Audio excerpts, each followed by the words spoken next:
নমস্কার, আমি সোমা। আমি আজ তোমাদের ক্লাস 9-এর কোষে দেখি 18 বৃত্তের ক্ষেত্রফল শুরু করছি। আমি আগের ভিডিওতে বৃত্তের পরিধি করিয়েছিলাম। তো দেখো, বৃত্তের ক্ষেত্রফল করার আগে বৃত্তের ক্ষেত্রফল জিনিসটা কি বা ফর্মুলাটা আমরা জানবো। তো বৃত্তের পরিধি কি ছিল? এটা যদি একটা বৃত্ত হয় তাহলে পরিধি মানে এই যে জাস্ট এই বাউন্ডারিটাকে বোঝায়, ঠিক আছে? এটা হচ্ছে বৃত্তের পরিধি, যার এটা হচ্ছে কেন্দ্র, এটা ব্যাসার্ধ। আর বৃত্তের পরিধির ফর্মুলা কি ছিল? 2πr। আর বৃত্তের ক্ষেত্রফল মানে কি জানবো? বৃত্তের ক্ষেত্রফল মানে এই যে ভিতরের যে জায়গা পুরোটা আছে এগুলোকে হচ্ছে বৃত্তের ক্ষেত্রফল বলা হয়। আর বৃত্তের ক্ষেত্রফলের ফর্মুলা কি? πr²। তার মানে কি পাই ইন্টু ব্যাসার্ধের স্কোয়ার। তাহলে বৃত্তের ক্ষেত্রফলের ফর্মুলা হচ্ছে বৃত্তের ক্ষেত্রফল ইকুয়াল টু পাই ইন্টু ব্যাসার্ধের স্কোয়ার, ঠিক আছে? একটাই ফর্মুলা আমাদের এখানে। তাহলে দেখো, ফার্স্ট আমি অঙ্কে আসি। তো অঙ্কে ফার্স্ট অঙ্কটা বলেছে যে আমিনা বিবি আজ 2.1 মিটার লম্বা একটি দড়ি দিয়ে তার গরুটিকে ফাঁকা মাঠে খুঁটির সঙ্গে বাঁধলেন। তাহলে হিসাব করে দেখি গরুটি কতটা জমির ঘাস খাচ্ছে। এখানে একটা খুঁটিতে বেঁধেছে দড়ির সাহায্যে, দড়িটা লম্বা হচ্ছে 2.1। তাহলে গরুটা হচ্ছে ঘুরে ঘুরে এভাবে ঘাস খাচ্ছে, ঠিক আছে? পুরোটা জায়গা থেকে ঘাস খাচ্ছে। তো গরু ঘাস কোথা থেকে খাবে? গরু তার এই জায়গাগুলো থেকে ঘাস খাবে না, এই যে পুরো জায়গাগুলো থেকে ঘাস খাচ্ছে গরু, এই যে এই পুরো জায়গাগুলো থেকে ঘাস খাচ্ছে।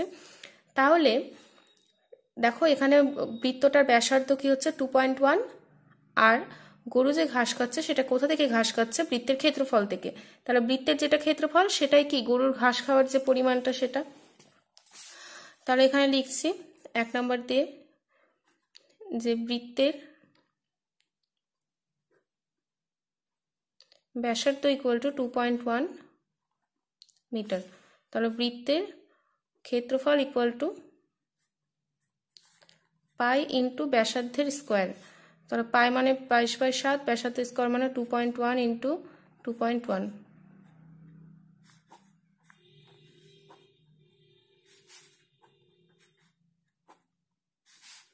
তাহলে এখানে দেখো কি হচ্ছে, 11 ইন্টু 36/50।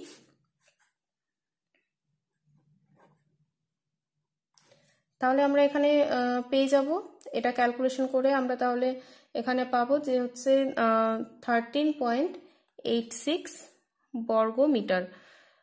আচ্ছা, একটা জিনিস মনে রাখবে, ক্ষেত্রফলের একক সবসময় বর্গতে হয়, ঠিক আছে? এটা যদিও তোমাদের 7 থেকে আছে, ক্ষেত্রফলের একক হচ্ছে বর্গ হয়, তারপরে মিটার বা সেন্টিমিটার যা দিবে সেটা। তাহলে লাস্টে আমরা ক্ষেত্রফলটা পেয়ে গেলাম। তো লাস্টে আমরা অ্যান্সার লিখবো যে অতএব গরুটি সব থেকে বেশি 13.86 বর্গমিটার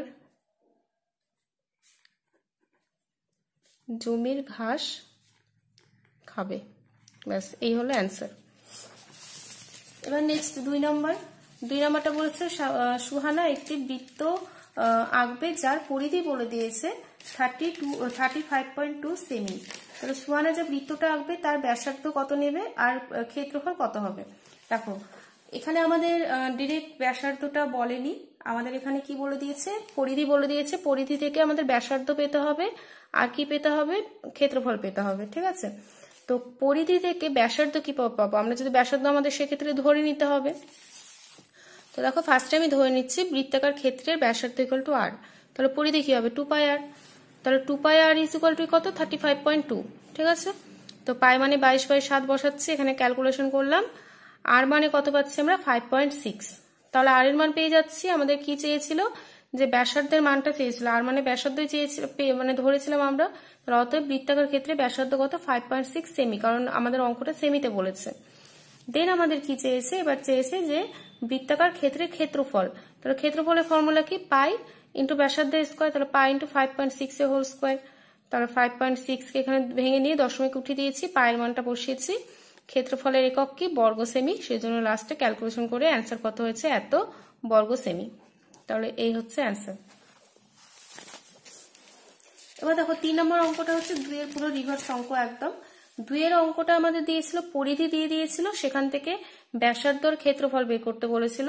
আর 3 নম্বর অঙ্কটা কি বলেছে, ক্ষেত্রফল বলে দিয়েছে, সেখান থেকে আমাদের ব্যাসার্ধ আর হচ্ছে ক্ষেত্রফল বলে দিয়েছে, সেখান থেকে আমাদের মানে পরিধিটা বের করতে হবে। তো একটু কথাটা ঘুরিয়ে দিয়েছে, এখানে আমাদের বলেছে যে রেখার দিদিমা একটি গোলাকার টেবিলে ঢাকনা তৈরি করেছেন, যার ক্ষেত্রফল কত বলেছে এটা।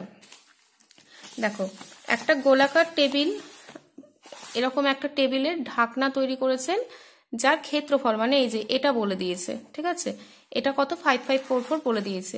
তিনি এই টেবিলের ঢাকনার চারিদিকে রঙিন ফিতা লাগাতে চান। টেবিলের যে ঢাকনাটা আছে, এই যে ঢাকনাটা চারদিক থেকে মানে এই যে এরকম করে চারিদিক থেকে ফিতা লাগাতে চান। তাহলে চারিদিক থেকে লাগানো মানে কি, বাউন্ডারি লাগাচ্ছে শুধু, তাহলে বাউন্ডারি লাগানো মানে কি বের করতে বলছে, সেখানে পরিধি, কারণ ফার্স্টে আমি বলে দিলাম সেটা।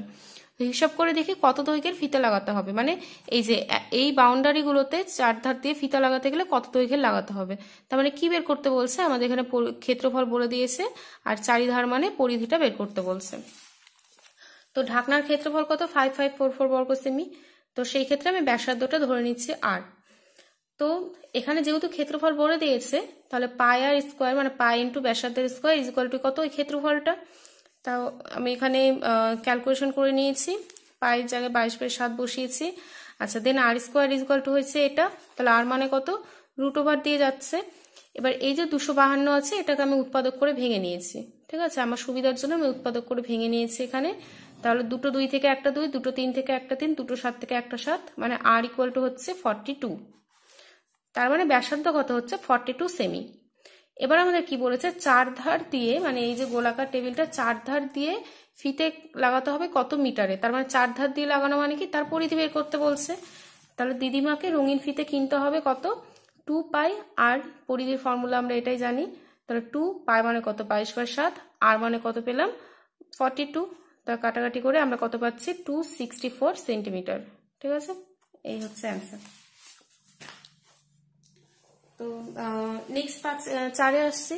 4-এরটা বলেছে যে আমাদের পাড়ার বৃত্তাকার খেলার মাঠটি বেড়া দিয়ে ঘিরতে 21 টাকা হিসেবে 924 টাকা খরচ হয়েছে। তাহলে মাঠটি ট্রিপল দিয়ে ঘিরতে কত বর্গমিটার ট্রিপল লাগবে। তাহলে দেখো বলেছে যে বেড়া দিয়ে ঘিরতে, মাঠটা একটা মাঠ আছে ধরো, এবার বেড়া কোন দিক দিয়ে দিই, আমরা সবসময় বেড়াটা সাইড দিয়ে দিই, এভাবে মানে ধার বরাবর দেওয়া হয়। তাহলে বেড়াটা যে দেওয়া হয়েছে তার মানে সেটা কি দেওয়া হয়েছে, আমাদের পরিধি বরাবর দেওয়া হয়েছে। তারপরে কি বলেছে যে মাঠটি ট্রিপল দিয়ে ঢাকতে কত বর্গমিটার ট্রিপল লাগবে। মাঠটি ট্রিপল দিয়ে ঢাকতে মানে এই দিকটা আমরা ঢাকবো, ঠিক আছে, মাঠ যখন ঢাকে তখন কি আর সাইড দিয়ে ঢাকে কি, সেটা মাঝখানে ঢাকে, মাঝখান পুরোটা ঢাকা মানে কি ক্ষেত্রফল বের করা। তাছাড়াও আমাদের এখানে বর্গমিটার কথাটা চেয়েছে, বর্গমিটার মানে একমাত্র ক্ষেত্রফলের সময় আমরা বর্গমিটার ইউজ করি। তো ফার্স্টে যেটা আমাদের টাকার হিসেব দিয়েছে, তো আমরা টাকার হিসেবটা বের করছি এখানে।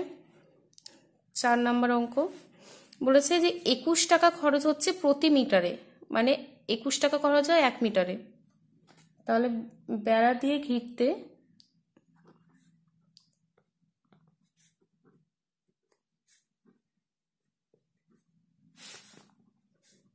21 টাকা খরচ হয় 1 মিটারে, 1 টাকা খরচ হয় 1/21 মিটারে, আর টোটাল কত খরচ হয়েছে 924 টাকা খরচ হয় 924/21 এত মিটারে। তো এটা ক্যালকুলেশন করলে আমরা পাবো হচ্ছে 44, তাহলে 44 মিটারে। বলেছিল টোটাল কত খরচ হচ্ছে 924 টাকা টোটাল বেড়া দিতে খরচ হচ্ছে, আর আমরা এখানে কি দেখছি 924 টাকা খরচ হচ্ছে এত মিটারে, তার মানে কি পুরোটা কতটা বেড়া দেওয়া হচ্ছে 44 মিটারে বেড়া, তার মানে পরিধি কি 44 মিটার, ঠিক আছে। তো পরিধি আমরা পেয়ে গেলাম, পরিধি যদি পেয়ে যাই তাহলে সেখান থেকে আমাদের কি বের করতে বলেছে কত বর্গমিটার ত্রিপল লাগবে, তার মানে কি ক্ষেত্রফল বের করতে বলেছে, পরিধি থেকে ক্ষেত্রফল, তার মানে আমাদের আবার কোন অঙ্ক চলে এসেছে সেকেন্ড অঙ্ক। তো সেই জায়গায় আবার কি ধরে নেব, আবার আমরা ধরে নেব ব্যাসার্ধ ইকুয়াল টু কত, তাহলে ধরি ব্যাসার্ধ ইকুয়াল টু আর, তাহলে ক্ষেত্রফল কত হচ্ছে পাই আর স্কোয়ার, আর পরিধি কত হচ্ছে, পরিধি হচ্ছে এখানে 2 পাই আর, ঠিক আছে, এটা হচ্ছে পরিধি আর এটা আমাদের পরিধি, তাহলে শর্তে 2 পাই আর ইজ ইকুয়াল টু কত 44। তো শর্তে 2 পাই আর ইকুয়াল টু 44, তাহলে 2 পাই মানে 22/7, আর ইকুয়াল টু 44। তো আর ইকুয়াল টু কত হচ্ছে 44 ইন্টু 7/2 ইন্টু 22। আর ইকুয়াল টু পেলাম আমরা 7। তো আর ইকুয়াল টু যদি 7 পেয়ে যাই তাহলে সেক্ষেত্রে আমরা ক্ষেত্রফলও পেয়ে যাব। অতএব ক্ষেত্রফল ইকুয়াল টু পাই ইন্টু ব্যাসার্ধের স্কোয়ার মানে 7-এর স্কোয়ার, তাহলে পাই মানে 22/7 ইন্টু 7 ইন্টু 7, তাহলে 7 2 14 এত বর্গ মিটার। তো লাস্টে অ্যান্সার লিখবো যে মাঠটিকে ঢাকতে ট্রিপলের প্রয়োজন, অতএব মাঠটি ঢাকতে ট্রিপল লাগবে 154 বর্গ মিটার। এই হচ্ছে অ্যান্সার। আচ্ছা, মানে আমাদের শুধু যেটা আমাদের পর্যন্ত বের করলাম এতটা পর্যন্ত হচ্ছে নতুন, তারপরে যেটা করছি আমরা আবার সেকেন্ড অঙ্কটা এখানে করে দিলাম, ঠিক আছে। তো এই গেল 4। নেক্সট আসছে 5 নম্বরে। 5 নম্বর বলেছে যে একটি একটি বৃত্তাকার ক্ষেত্রে ক্ষেত্রফল যদি এত হয় তাহলে বৃত্তটার ব্যাসার্ধ আর পরিধি কত। যেটা আমরা করলাম 3 নম্বর অঙ্কটা বলতে পারো। 3 নম্বর অঙ্কটা আমাদের ক্ষেত্রফল বলে দিয়েছিল, আমাদের কি বের করতে বলছিল, পরিধি বের করতে বলছিল, ঠিক আছে। আর এখানে কি বলেছে, ক্ষেত্রফল বলে দিচ্ছে, পরিধি আর ব্যাসার্ধ বের করতে বলছে। তো দেখো 5 নম্বর অঙ্কটা সেম ভাবে করে রেখেছি। দেখো ব্যাসার্ধ ইকুয়াল টু আর, তাহলে ক্ষেত্রফল কত, পাই আর স্কোয়ার, তাহলে পাই আর স্কোয়ার ইকুয়াল টু 6.6 বলে দিয়েছিল। তো আমরা ওইভাবে ক্যালকুলেশন করলাম, আর মানে পেয়ে গেলাম হচ্ছে 14। তাহলে আর এর মান কত, 14 সেমি, এতটা হয়ে গেল একটা অ্যান্সার। আর পরিধি বের করতে বলেছিল, তাহলে বৃত্তের পরিধি কত, 2 পাই ইন্টু আর মানে কত 14, তাহলে ক্যালকুলেশন করে কত পাচ্ছি 88 সেমি, ঠিক আছে। একদম একই অঙ্ক, 3-এর যে অঙ্কটা করলাম একদম সেম ভাবে হবে অঙ্কটা, বা 2-এর একদম রিভার্স অঙ্ক বলতে পারো এটা। আচ্ছা, নেক্সট হচ্ছে 6 নাম্বার। 6 নাম্বার বলেছে পিয়ালি এবং পলাশ দুটি বৃত্ত এঁকেছে যাদের ব্যাসার্ধের অনুপাতগুলো বলে দিয়েছে, তাহলে তাদের যে বৃত্তটা এঁকেছে সেটার ক্ষেত্রফল কত, ক্ষেত্রফলের অনুপাত কত হবে সেটা বের করতে বলছে। তো এইভাবে যদি অনুপাতগুলো দেওয়া থাকে ব্যাসার্ধের, তো যে কোনো এসে অনুপাত যখন দেওয়া থাকে তো তখন আমরা কি করি, একটা ধ্রুবক ধরে নিই সেক্ষেত্রে।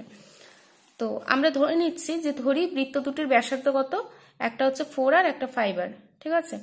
তো বলেছে বৃত্ত দুটির ক্ষেত্রফলের অনুপাত কত হবে। তো ক্ষেত্রফলের অনুপাত কি, পাই ইন্টু ব্যাসার্ধের স্কোয়ার ইস্টু পাই ইন্টু ব্যাসার্ধের স্কোয়ার। তাহলে যেহেতু ইস্টু আছে আমরা বাই করে নিচ্ছি এখানে, তো পাই পাই কেটে গেল, এখানে কত হচ্ছে 16 আর স্কোয়ার বাই 25 আর স্কোয়ার। দেন কি করলাম, তাহলে 16/25, তাহলে কত হচ্ছে 16:25, ঠিক আছে। প্রত্যেকটা অঙ্কে একক দিবে, একক দিতে ভুলবে না, মানে এই অনুপাত যেটা করলাম সেটা অনুপাতের একক হয় না, এটা জানো তোমরা, তো সেই জন্য একক দিইনি, বা কিন্তু বাকি যেগুলো আছে সব ক্ষেত্রে একক দিতে হবে। আচ্ছা চলো, তো নেক্সট এবার 7 নাম্বার। 7 নাম্বার বলেছে যে সুমিত এবং রেবা দুটি একই দৈর্ঘ্যের তার নিয়েছে, ঠিক আছে। ধরো এইরকমই একটা দৈর্ঘ্যের দুজন মিলে তার নিয়েছে, বলেছে সুমিত ওই তারটি বেঁকিয়ে কি করছে, ওকে আয়তকার চিত্র দিচ্ছে একটা, আর যার দৈর্ঘ্য আর প্রস্থগুলো বলে দিয়েছে, আয়তকার চিত্রের দৈর্ঘ্য বলেছে 48 আর প্রস্থ বলেছে 40 সেমি। আর কি বলেছে, রেবা ওই তারটাকে, মানে এই তারটাকে রেবা আবার কি করে দিয়েছে, বেঁকিয়ে নিয়ে বৃত্ত তৈরি করেছে। এই সেম টাইপ অঙ্ক একটা পরিধিতে মেবি করেছো। তো বলেছে যে সুমিতের তৈরি আয়তকার চিত্র এবং রেবার তৈরি বৃত্তাকার চিত্রের মধ্যে কোনটি বেশি জায়গা জুড়ে থাকবে, ঠিক আছে। দেখো এই তারটাকেই সুমিত কি করেছে, বেঁকিয়ে নিয়ে ওই আয়তকার চিত্র তৈরি করেছে, আর এই তারটাকে আবার রেবা কি করেছে, বেঁকিয়ে নিয়ে বৃত্তাকার চিত্র তৈরি করেছে। তো বেঁকিয়ে নিয়ে যখন তৈরি করছে, এটাকে যখন বেঁকিয়ে নিয়ে যখন করছে, তো আয়তকার চিত্র তৈরি করা মানে কি, জাস্ট বাউন্ডারি তৈরি করছে, মানে দুজনেরই কি হবে, আমাদের যে দুজনেরই পরিসীমা বা পরিধি দুজনেরই সেম, ঠিক আছে। এবার বলেছে কতটা জায়গা জুড়ে আছে ওরা। তো কতটা জায়গা জুড়ে থাকা মানে কি, যে কোনো জিনিস যদি আমি ধরো এই যে পেনটা যদি বলে কতটা জায়গা জুড়ে আছে, তার মানে কি এইটুকু জায়গা ক্ষেত্রফল চেয়েছে, ঠিক আছে। তো ফার্স্টে আমরা কি করছি, আয়তকার চিত্রে পরিসীমাটা বের করছি। তো আয়তকার চিত্রের দৈর্ঘ্য এত প্রস্থ এত বলে দিয়েছে, তাহলে পরিসীমার ফর্মুলা কি, 2 ইন্টু দৈর্ঘ্য প্লাস প্রস্থ, তাহলে পরিসীমা হয়েছে 2 ইন্টু 88 সেমি। আমি এইভাবেই রেখেছি, আমার নিজের ক্যালকুলেশনের সুবিধা হবে পরে, সেই জন্য। তো আমি এখানে লিখে দিয়েছি যে আয়তকার চিত্রের পরিসীমা ইকুয়াল টু কি বৃত্তের পরিধি, যেহেতু একই মাপের দুটো তার নেওয়া হয়েছে। তো তার আগে কি করব, তাহলে বৃত্তের আমরা কি পেয়ে যাচ্ছি, বৃত্তের পরিধি পেয়ে যাচ্ছি। পরিসীমা যেটা সেটাকে আমরা বৃত্তের ক্ষেত্রে পরিধি বলে থাকি, এটা জানো। তো বৃত্তের ব্যাসার্ধ আমরা ধরে নিচ্ছি আর, তো বৃত্তের পরিধি মানে কি 2πr, আর এখানে বৃত্তের পরিধি কত পেয়েছি এটা, তাহলে শর্তে 2πr = কত 2 × 88। তাহলে এখানে আমরা ক্যালকুলেশন করে আর এর মানটা পেয়ে যাচ্ছি, আর এর মান কত পেলাম 28, এখানে পয়েন্ট নেই, ঠিক আছে। আর এর মান পাচ্ছি আমরা 28। তাহলে হচ্ছে কতটা জায়গা জুড়ে থাকবে, যে কোনো জিনিস যখন আমাদের ধরো বলে যে কতটা জায়গা জুড়ে থাকবে, তো সেটা আমাদের কি ক্ষেত্রফলের উপর থাকে, ঠিক আছে। এই যে আমরা ধরো বসে আছি বা বইটা আছে, বইটা কতটা জায়গা জুড়ে আছে, এই যে বইটা যে পুরোটা যে মানে যে জায়গাটা ঢাকা আছে পুরোটা ক্ষেত্রফলের উপর আছে সে, ঠিক আছে। তো বৃত্তের ক্ষেত্রফল বের করছি π × ব্যাসার্ধ স্কয়ার মানে π × r স্কয়ার। তো এখানে ক্যালকুলেশন করে পেলাম আমরা 2464। দেখো এখানেও কিন্তু একক আমাদের দিতে হবে বর্গ, আর যেহেতু পুরো অঙ্কটা সেমিতে চেয়েছে তো সেই জন্য আমি সেমি দিলাম এখানে। দেন নেক্সট কি করছি, নেক্সট হচ্ছে আয়তকার ক্ষেত্র যেটা ছিল তারও ক্ষেত্রফলটা আমি বের করে নিচ্ছি। তো আয়তক্ষেত্রের ক্ষেত্রফল 48 × 40 মানে দৈর্ঘ্য × প্রস্থ, তাহলে এটা পেলাম আমরা। তো বলেছে যে কোনটা বেশি জায়গা জুড়ে থাকবে, তো দেখো আয়তক্ষেত্রের ক্ষেত্রফল কত 1920, আর আর বৃত্তের ক্ষেত্রফল কত 2464। তাহলে কোনটা বেশি, 2464টা বেশি, তাহলে কি রেবার তৈরি বৃত্তটি বেশি জায়গা জুড়ে থাকবে, ঠিক আছে। তো এই হচ্ছে অ্যান্সার এটা। তো আজকে 7 পর্যন্তই থাকবে, তোমরা এতটা আগে ভালো মতো প্র্যাকটিস করবে। নেক্সট দিন আমি 8 থেকে শুরু করব। আজকের অঙ্কগুলো যেমন ছিল যে তোমাকে পরিধি বলে দিবে, সেখান থেকে ব্যাসার্ধ ক্ষেত্রফল বের করতে হবে, বা ক্ষেত্রফল বলে দিবে সেখান থেকে পরিধি আর ব্যাসার্ধ বের করতে হবে, এই টাইপের অঙ্কই আজকে বেশি ছিল। তো ভালো মতো প্র্যাকটিস করবে, খুব ভালো মতো আগে পরিধি কি বা ক্ষেত্রফল কি জিনিসটা খুব ভালো মতো বুঝে তারপর অঙ্কগুলো করবে। আজকে এতটা পর্যন্তই, নেক্সট আমি 8 থেকে শুরু করব।